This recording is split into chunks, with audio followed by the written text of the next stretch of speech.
Welcome to you everyone at that platform, English Smart Skills YouTube channel.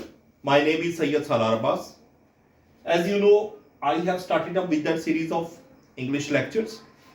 So it's a grammar portion, and in grammar portion, the most important topic I have taken clause. What is clause?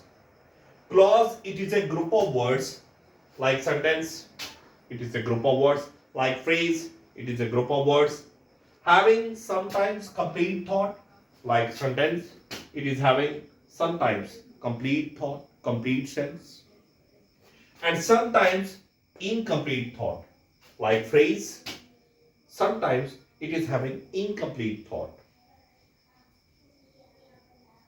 It has defined subject and predicate. That clause, it is having defined subject like sentence, it is having defined subject and predicate.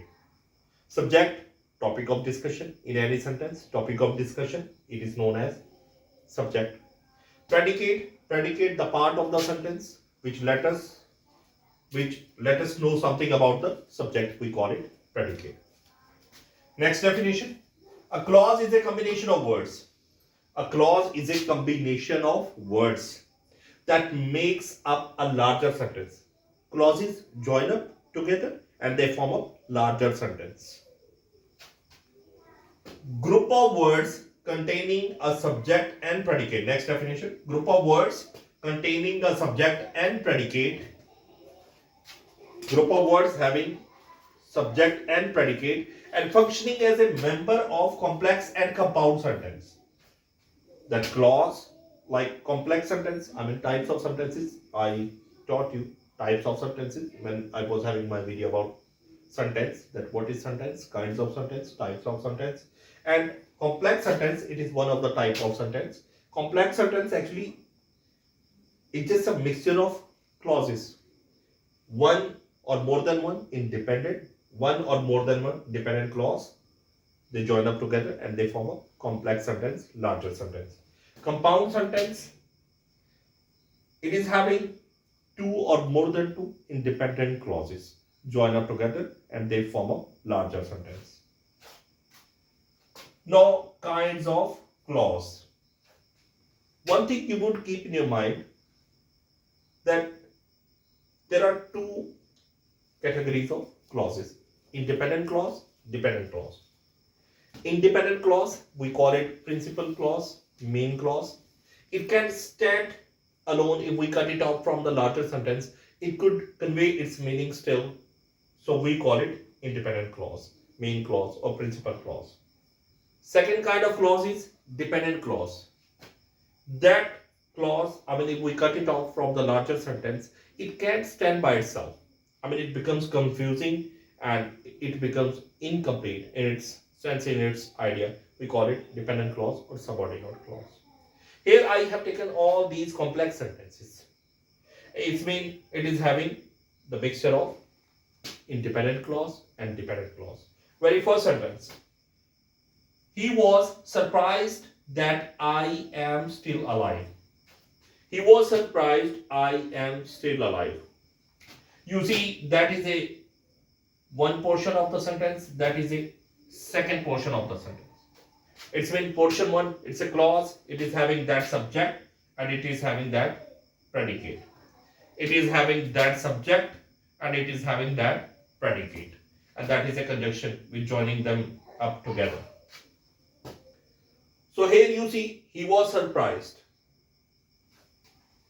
So if we cut it off, it could still convey its meaning. That I am still alive. If we cut it off, that I am still alive, it seems like confusing, that there was something behind that. So he was surprised that I am still alive. That is forming up the object of the sentence. He was surprised for what? That I am still alive. So that I am still alive, it forming up the object of the sentence, object of that sentence. And I mentioned you that object of the sentence, when a group of words having defined subject and predicate performing like the object of the larger sentence, so it means it would have been noun clause, because it is that clause is acting like a noun, so that is a noun clause. Next, He wore a chain. He wore a chain. That is a clause 1 because it is having that defined subject and that is having its predicate. Which is made of gold. Which, that is the subject of the sentence. I mean of that clause. That clause 2. So he wore a chain. Chain is a noun. And that clause is defining that noun chain. You see, he wore a chain. Chain, it's a noun. And that clause is defining about the chain. So group of words having defined subject and predicate, and it is defining the word, noun, chain. So it's clause, adjective clause. That is the adjective clause. Very first sentence was noun clause. That is the adjective clause. Because if we cut it off, which is made of gold, that becomes confusing. And I have told you that dependent clause, it must be adjective clause and a verb clause and noun clause. So here actually that is adding to the meaning, having information about the noun. That's why it is known adjective clause. Now next, you can go wherever you want. Go wherever you want. You see, I mean that clause 2, that is the clause 1, it's, I mean, having that information about the verb go. You can go wherever you want. That clause, it's letting us know something about the go. And the word or group of words which add to the meaning of verb, we call it adverb. So here it's a subject and it's a predicate, it's a clause, and it's having information about the verb go. That's why it is known as adverb clause. Now next, I don't know what people think. I don't know, that is a clause 1.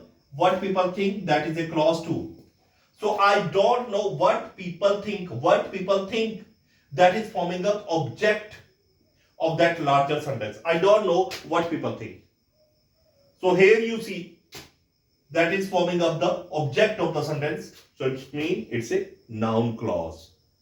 Next, the house which is red belongs to me. Here you see that is a noun and that is a subject, that is a predicate, and that subject and predicate combination is letting us know about something. I mean adding to the meaning of that noun. I mean that clause, it's adding to the meaning of that noun. So words or group of words which adds to the meaning of noun, we call it adjective phrase. So that is adjective clause, sorry. That is a adjective clause because it is having the subject, it is having the predicate. So that is a adjective clause. Next, if you work hard, you will pass. If you work hard, you will pass. If you work hard. So pass if you work hard. That is a verb, and that clause adding to the meaning, it's a condition. Just putting with that condition, pass if you work hard. So that clause, it's adding to the meaning. I mean giving information, having association with the word pass. That's why it is known as adverb clause. So that is a brief introduction about clause and its kinds. I hope you would have better understanding of that clause. In my next video, definitely I would take a number of examples here and will make it defined to you in detail. So I hope you would have better understanding. Like, comments and share my video. Thank you very much.